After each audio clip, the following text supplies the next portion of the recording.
How to put your videos in slow motion on Snapchat. Hey everyone, welcome back to the channel.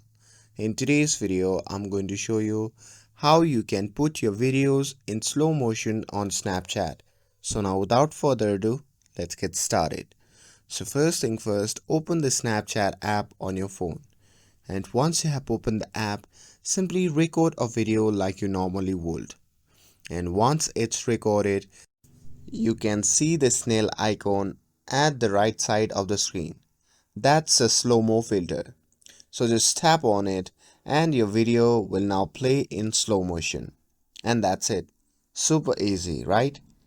And that's how you can put your videos on Snapchat slow motion. With this, if you found this video helpful, then don't forget to like, share and subscribe to get updated for more videos. Thanks for watching and I'll see you in the next video.